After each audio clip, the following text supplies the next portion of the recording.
Today on 10th May at the time of Fajr, we have given a strong punch to our enemy. Alhamdulillah. Pakistan نے operation بنیانم مرصوص کا آغاز کر دیا ہے. Air base ادھم پور کو تباہ کر دیا گیا. ہم تمہاری ایسی تیسی کریں گے تمہارے ملٹری ٹارگٹس کو ٹارگٹ کر کے, اور وہ بیانیہ جو ہے وہ سچ ثابت کر دکھایا. پاکستان نے بھارت پر فتح میزائل فائر کر دیا ہے. 2025 وہ سال جس نے پاکستان کی تاریخ بدل کے رکھ دی. ایک قوم نے پوری دنیا کے سامنے نئے وقار کے ساتھ اپنے آپ کو منوایا. مارکا حق ہو یا سفارتی میدان, پوری دنیا پاکستان کی تعریف کیے بغیر نہ رہ سکی. صدر ٹرمپ ہو یا پیوٹن, طیب اردوان ہو یا محمد بن سلمان, پوری دنیا نے پاکستان کو ایک نئی دفاعی طاقت کے طور پہ تسلیم کر لیا.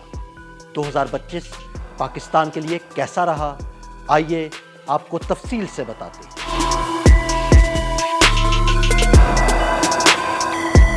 مئی 2025 وہ مہینہ جس نے پاکستان کی دفاعی تاریخ میں ایک نیا باب رقم کیا, اور اس نئے باب کی کہانی شروع ہوئی 22 اپریل 2025 کو پہلگام سے. اپنی طاقت کے نشے میں چور بھارتی بنیے نے پاکستان کو پھنسانے کا پلان بنایا اور پہلگام میں فالس فلیگ آپریشن کیا. ایک واقعہ جسے بنیاد بنا کر بھارت نے حسب روایت الزام پاکستان پر دھر دیا اور پھر شروع کیا آپریشن سندور.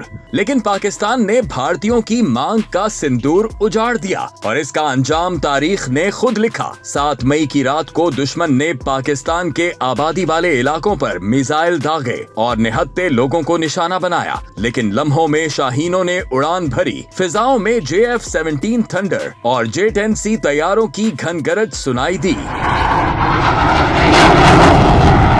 میزائل داغنے والے بھارتی لڑاکا طیاروں کو نشانے پر لیا گیا اور پھر بھارتی طیارے کاغذ کے ٹکڑوں کی طرح فضاؤں میں بکھرنے لگے. کوئی بھارتی پنجاب میں گرا تو کوئی بھارت کے زیر قبضہ کشمیر میں. دیکھتے ہی دیکھتے رافیل, Su-30 اور MiG-29 سمیت 7 بھارتی طیارے آگ اور ملبے کا ڈھیر بن گئے. مشن مکمل ہوا اور شاہین کامیابی حاصل کرنے کے بعد واپس آنے لگے. تباہی اور بربادی مقدر بننے کے باوجود مودی سرکار باز نہ آئی. اگلے 2 دن تک پاکستان کی جانب اسرائیلی ساختہ ڈرونز بھیجے گئے. ان کا انجام بھی تباہی کی صورت میں سامنے آیا, اور پھر وہ لمحہ آیا جب پاکستان کا صبر جواب دے گیا. سپاہ سالار عاصم منیر نے ایک اشارہ کیا. آپریشن بنیانم مرصوص شروع ہوا. 10 مئی کی صبح فجر کے بعد شاہینوں نے اڑانے بھری اور ان کا ہدف تھا بھارت کے برہموس میزائل کا ذخیرہ, اسلحہ ڈپو اور فضائی دفاعی نظام S-400. بھارتی فضاؤں میں JF-17 تھنڈر اور J-10C کی گھن گرج سنائی دینے لگی, اور پھر وہ ہوا جسے دنیا بھر نے دیکھا. S-400 برہموس کا ذخیرہ, ادھم پور ایئر بیس اور کئی اسلحہ ڈپو لمحوں میں آگ کے شعلوں کی نظر ہو گئے. ہر جانب تباہی اور بربادی کے مناظر تھے. شاہین تاک تاک کر نشانے لگا رہے تھے اور مودی ٹرمپ کو فون کر کے جنگ بندی کے لیے ہاتھ جوڑ رہا تھا. امریکہ کی درخواست پاکستان تک پہنچی اور جنگ بندی ہو گئی, لیکن دنیا نے مان لیا کہ فاتح پاکستان ہے. پاکستان فاتح ٹھہرا تو سپاہ سالار کو بہادری کا انعام ملا.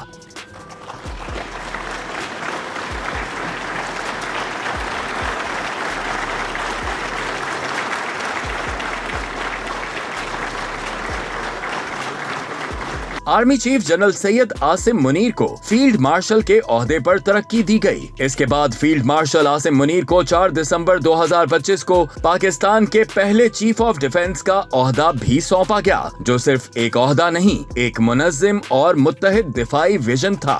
جنگ مئی میں پاکستان کی فتح کے بعد پاک امریکہ تعلقات کی نئی کہانی شروع ہوئی. امریکی صدر ڈونلڈ ٹرمپ نے پاکستانی قیادت کی کھل کر تعریفیں شروع کر دی. فلوریڈا سے واشنگٹن تک وائٹ ہاؤس کے के दरवाजे पाकिस्तान के लिए खुल गए और जब डोनाल्ड ट्रंप ने सिपाही सालार को कहा कि मेरा पसंदीदा फील्ड मार्शल, तो दुनिया ने देख लिया कि पाकिस्तान का कद बुलंद हो चुका है। यही नहीं, बार बार ट्रंप की जानिब से 7 तैयारों के गिराए जाने की बात और एटमी जंग रुकवाने के दावों ने पाकिस्तान को भारत पर बढ़तरी दिला दी। फिर वो लम्हा आया जब शिकस्त खुर्दा भारत के सारे ख्वाब आंसुओं में बह गए। फातेह जंग पाकिस्तान का सऊदी अरब से दिफाई मुआहिदा और भारत के लिए ठेंगा, यानी जंगी मैदान में फतह हासिल करने वाले ही दिफाई मुआहिदों का हिस्सा बनते हैं और शिकस्त खाने वालों को कोई मुंह नहीं लगाता। मैदान जंग में शिकस्त के बाद शुरू हुई सिफारती जंग और वहाँ भी भारत हुआ चारों शाने चित। एक जानिब भारतीय वफ्द तो दूसरी जानिब बिलावल भुट्टो जरदारी की क़यादत में पाकिस्तानी वफ्द, दुनिया भर के दौरे, सिफारती हिमायत हासिल करने की कोशिशें, लेकिन भारत हुआ नाकाम और पाकिस्तानी मौक़िफ़ को पूरी दुनिया में पजीराई मिली। जंग मई में नाकामी ने भारत को डोनाल्ड ट्रंप की नजरों से भी गिरा दिया। हर तरफ टैरिफ की गूंज सुनाई देने लगी। अमेरिका ने भारत पर भारी टैरिफ आयद किया और पाकिस्तान को छूट दी।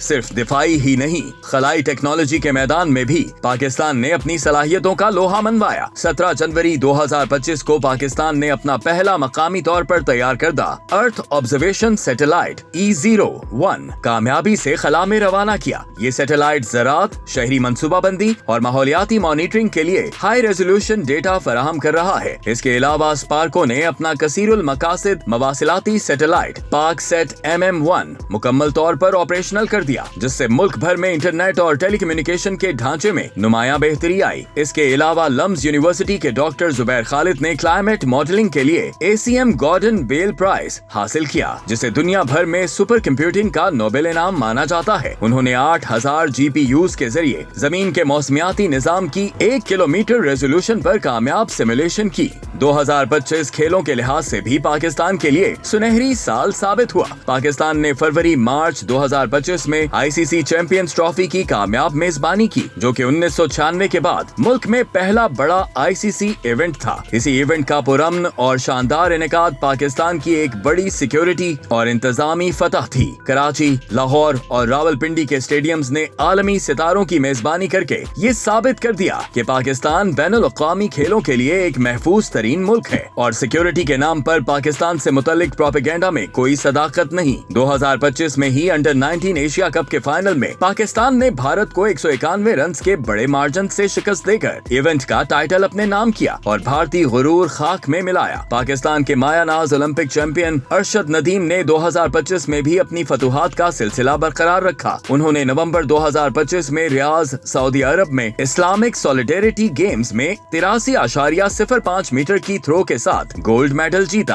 और अपने टाइटल का कामयाबी से दिफा किया। इससे कबल उन्होंने गोमी, जनूबी कोरिया में एशियन एथलेटिक्स चैंपियनशिप में 86.40 मीटर की थ्रो के साथ तलाई तमगा हासिल किया था, जिसने उन्हें 2025 के सीजन का बेहतरीन एशियाई एथलीट बना दिया। चीन में मुनक़िदा under 18 Asia cup hockey tournament में पाकिस्तान की टीम ने सिल्वर मेडल हासिल किया। सेमीफाइनल में मलेशिया के खिलाफ तारीखी फतह ने साबित किया कि कौमी खेल दोबारा उरूज की तरफ गामजन है।